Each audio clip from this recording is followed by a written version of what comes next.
Tapi biasanya ini bergandengan ya saatnya antara bahagia sama kesuksesan. Apakah memang yang bahagia sudah pasti sukses? Ada juga yang sukses tapi malah belum tentu bahagia. Kenapa muslimin dan orang-orang beriman itu selalu bahagia sekarang, nanti di alam barzakh, nanti di akhirat? Ya, tapi biasanya ini bergandengan ya saatnya antara bahagia sama kesuksesan. Masya Allah. Apakah memang yang bahagia sudah pasti sukses? Nah, ada juga yang sukses tapi malah belum tentu bahagia. Ya. Nah, ini nih dua hal yang istilahnya pisau bermata dua nih. Ya. Nah, ketika seseorang itu tidak memahami dan menyadari apa itu kebahagiaan dan tidak sadar akan hal tersebut, maka seringkali kita mengejar kesuksesan.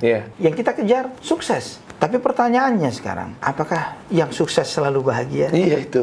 Ya kan? Bener. Coba, setiap orang punya definisi tentang kesuksesan. Ada yang mengatakan sukses itu ketika menjadi pejabat, karena dia mendefinisikan kesuksesan itu ketika mencapai jabatan tertentu.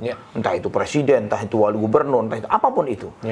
Atau kekayaan, atau popularitas, ketenaran, dikenal, followernya sekian ratus ribu atau juta gitu misalnya. Di saat itu dia merasa bahwa itulah kebahagiaan. Setiap orang mengenali saya, setiap orang menyapa saya lebih dahulu dan sebagainya. Namun kenyataannya setiap orang yang sudah sampai ke titik-titik ini, kita melihat raut-raut ketidakbahagiaan pada diri mereka.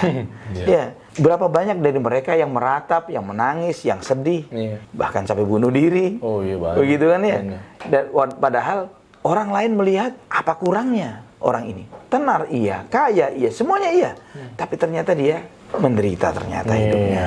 Subhanallah. Nah, di sini kita melihat bahwa penting sekali seseorang itu jika ingin bahagia, dia harus memenuhi syaratnya. Nah, ini syarat ini apa? Syaratnya bahagia. Nah, setiap kebahagiaan dan kesuksesan itu harus terpenuhi dua syarat.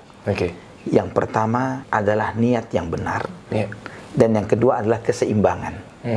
Niat yang benar dan keseimbangan. Niatkan setiap kesuksesan kita karena Allah Subhanahu wa Ta'ala, bukan karena mengejar kesenangan parsial dari kesenangan dunia. Karena ketika seseorang sudah melakukan segala sesuatunya karena Allah, dalam prosesnya pun dia sudah bahagia. Belum sampai kepada definisi suksesnya ketika dia melakukan sesuatunya lillah, karena Allah Subhanahu wa Ta'ala, dia sudah mendapatkan kebahagiaan itu. Itulah ikrar yang selalu kita ucapkan, inna sholati wa nusuki wa mahyaya wa mamati lillahi rabbil alamin. Salatku, pengorbananku, hidupku, matiku karena Allah Subhanahu wa Ta'ala, tiada sekutu baginya. Kemudian yang kedua, keseimbangan. Nah, keseimbangan itu bagaimana? Agar kita ini hidup dengan balance, dengan seimbang. Sehingga sebagaimana nasihat Salman Al-Farisi, sekali waktu beliau pernah menjenguk semasa Rasulullah SAW mempersaudarakan Muhajirin dan Ansar. Nah, di antara yang bersaudarakan itu ada Salman dengan Abu Darda radhiyallahu anhuma. Dan sebelum ayat hijab turun, Salman ini datang ke rumah Abu Darda. Dia dapati Ummu Darda ini tidak berdandan, pakaian penampilan kusem kucel gitu ya. Dengan tampil, padahal ada suaminya di rumah. Kenapa berpenampilan seperti itu? Ditanya, wahai Ummu Darda, kenapa kamu seperti ini? Maka dijawab oleh Ummu Darda bahwa Abu Darda sawam qawam, suka puasa, suka salat malam. Salman tahu maksudnya. Ini tidak melihat ke istrinya. Maka ketika Abu Darda bertemu dengan Salman, Abu Darda menyajikan makanan. Silahkan makanin sebagai tamu kan? Kata Salman, saya tidak akan makan kecuali kamu yang ikut makan juga. Saya puasa, enggak, batalkan puasamu. Kemudian Salman mengatakan, inna li nafsika alaika haqqan, wa li rabbika alaika haqqan, wa li dhaifika, dan seterusnya, wa li ahlika alaika haqqan, fa'ati kulli dhi haqqin haqqahu.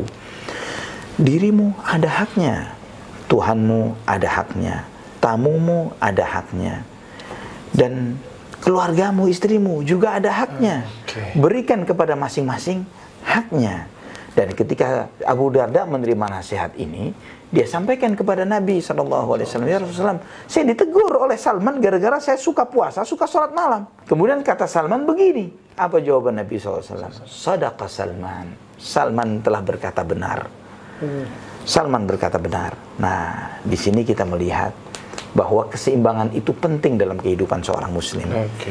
Seringkali kita timpang dalam hal kita fokus ibadah misalnya, fokus hadir majelis ilmu, tapi lupa tanggung jawab dengan keluarga misalnya. Berapa banyak dari kita istrinya komplain, mertuanya komplain, begitu ya. Ini emang kenapa menantu saya pindah dari satu majelis ilmu ke majelis yang lain? Iya, betul. Ketika anaknya nggak ada pampers, nggak ada susu, gitu ya. Dalihnya hadir majelis ilmu, ini nggak benar. Oke. Ya. Iya. Atau sebaliknya, hadir di semua event-event bisnis, tapi lupa untuk hadir majelis ilmu dan tidak tahu tanggung jawab yang mesti dikerjakan untuk karena Allah Subhanahu Wa Taala. Nah, keseimbangan apa yang harus ada? Itu kan ketika kita bicara tentang keseimbangan, apa saja yang harus kita setting supaya keseimbangan itu terjadi dalam kehidupan kita? Kita harus tahu bahwa kehidupan itu, kebahagiaan itu bisa kita bayangkan sebagai sebuah bangunan. Nah, bangunan itu tidak akan berdiri dengan satu pilar, satu tiang. Ya, setidaknya ada 4 pilar, 4 tiang yang dengan itu tegaklah sebuah bangunan itu. Nah, yang pertama yang harus kita fokuskan, kita perbaiki adalah pilar keimanan. Ya, ini harus seimbang. Pilar keimanan, karena ini dasar. Ini yang membangun segala sesuatunya. Ini yang membedakan kebahagiaan parsial atau kebahagiaan sejati. Iman.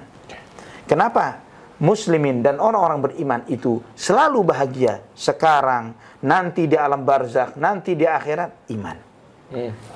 Ketika tidak punya iman, bahagianya pasti parsial. Betul. Kemudian sisi yang kedua yang harus kita perbaiki adalah pilar pribadi kita, personal kita. Ada hal-hal yang harus kita perbaiki pada diri kita. Baik terkait tentang knowledge, pengetahuan yang harus kita upgrade diri kita. Hal-hal yang belum kita ketahui, untuk kita lebih ketahui misalnya. Terus bagaimana kita memahami diri kita sendiri. Hal-hal positif, negatif yang ada pada diri kita. Kita coba belajar untuk introspeksi diri, muhasabah. Ya, supaya kita tahu, oh saya ini punya sifat-sifat buruk seperti ini. Sebagian kita ketika diminta untuk menyebutkan nilai-nilai positif pada dirinya, kita sangat canggih dan jago. Tapi ketika ditanya, apa aib yang ada pada dirimu? Kita tidak bisa mendefinisikan itu. Yang ketiga, yang harus kita perbaiki adalah interaksi kita dengan di luar kita, dengan lingkungan kita. Bagaimana kita, kehidupan sosial kita dengan orang tua, pasangan, anak, tetangga. Ini harus balance. Dan yang terakhir, yang keempat, baru sisi materi. Taruh di 4. Ya, materi. Ketika kita fokus yang keempat, kita lupa akan 3 yang pertama ini, maka kebahagiaan itu semu saja. Kita akan lupa daratan ketika proyek kita mendapatkan sambutan yang luar biasa misalnya. Produk kita direspon dengan sangat baik oleh market. Setelah kita mendapatkan itu semuanya, kita merasa kita sudah bahagia. Ternyata cuma semu saja, sebentar saja. Setelah itu pergi. Setelah itu sirna dan berubah menjadi kesedihan, kegalauan, dan lain sebagainya. Itu bukanlah kebahagiaan yang kita harapkan. Kebahagiaan yang kita harapkan adalah keseimbangan dari 4 perkara ini. Dan ini layak untuk didalami. Iya, biasanya ketinggalan tuh Ustaz ya. Pertama, kedua, fokusnya langsung lompat ke yang keempat aja tuh, dengan dalih yang dia pakai adalah kan nafkahin istri. Kan anak-anak juga butuh makan, susu, nah itu. Benar, nggak salah itu. Tapi kewajiban kita kepada Tuhan kita, itu sebelum ada anak dan istri, itu sudah ada. Iya benar. Benar. Benar ya. Iya benar ya, itu udah ada duluan ya. Iya. Itu yang harus disadari. Iya, betul.